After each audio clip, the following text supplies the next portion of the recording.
Ciao, it's Poppin' Pumpkinheads. It's your boy Sweet Lou back again with some progress updates on the tent. It is now completely covered with bird netting, which doesn't really show up. Oh, I guess up against the side you can see it. There's one flat square on top, and then a long 7 foot tall roll around the sides that are leaned in and sort of loosely twist tied on. Um, I also spent a lot of time taking this door, which had been made of like kite material, tent material, and cutting out the panel of each side of the door, and then sewing on um, the bird netting. So let's see if you look real close, you might be able to see like a gray, brown sew where the bird netting came right up against the Velcro. So that should solve my wind problems and make the whole structure more stable. It's hard to tell from here, but it wants to twist and sort of collapse. So I'm trying to counteract the twisting. I trimmed this a little bit, but the bushes are going to always sort of be a problem. So I'm sort of letting it relax into a bit of a twist, and just counting on those bamboo poles and dowels to resist it from going all the way.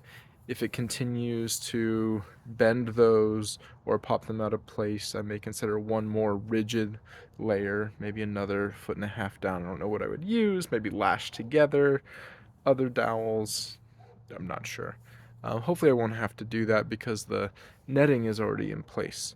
Um, so now my next steps are to work on the bottom of this tent flap, which I'm attaching a little bit of chain and looping it around the extra netting at the bottom so that the chain has it sit flush on the ground and has enough weight that, you'd have to be a kind of persistent critter to want to get under it.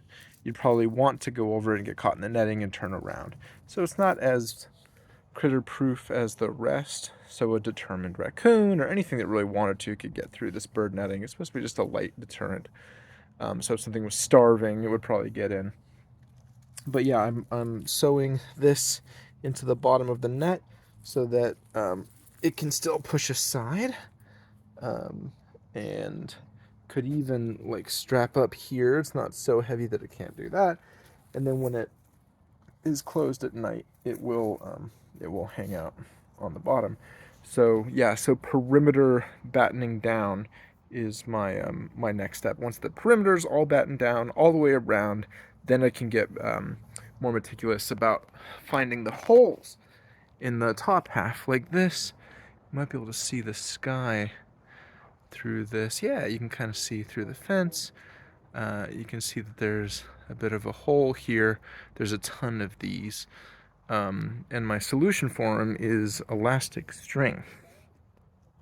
So what I'm doing around the bottom here is I'm running the netting underneath the yellow rope that's going to be battened down really taut, and then I'm threading elastic string under the netting so the bird netting is sort of um, sewed to itself, and it makes a sleeve for the yellow rope to go through. So if I had to change it, I could slide the rope back and forth and it wouldn't upset the netting. And so that's much more secure than the current zip tie. Not zip tie, even worse than zip tie. These little like grocery twists that are sort of holding everything in place temporarily. When I was setting this up, it was pretty frustrating because the winds got real high, but it was good because I didn't get too far with the netting before realizing that the wind's going to be a real issue. It made me absolutely have to open up the doors on that door, and change them to mesh, which did destroy that interior door. But for a tent, it's an optional part of a tent I don't even use. I haven't used since 2007. So that's good. Yeah, so here we are, fully enclosed. For the most part, it's not the bottom 2 inches, or things can scurry under, but the birds would have to like fight to get in here. The pumpkin has not germinated yet. I've been keeping the soil warm overnight by wrapping it in plastic and the packing blanket. So it's staying warm, but nothing's germinated. The ones inside haven't germinated, and they're a day late. We're about 7 days in. The window for germination is 6 to 12, I think, something like that. So here's hoping that they're not duds, and that I didn't bake them too hard when it got up to 90 degrees in there, and that they didn't get too cold, that they're not going to germinate at all, or that the bath, the acid bath, the folic and humic acid, I gave them for about 3 hours, and the ones inside for about 6 hours didn't mess them up. It was all on advice. I haven't done that last year. But yeah, that's it. Yeah, other than that, we're wrapping up major structural changes. The next is just about making everything airtight and watching it as the weather changes.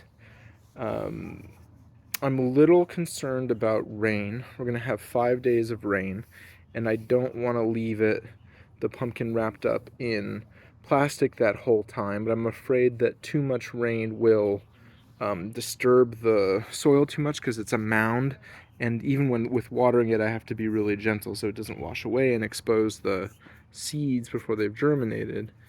So I'm thinking about maybe trying to hang some burlap or something that will deflect the force of the water coming down, but still let some through.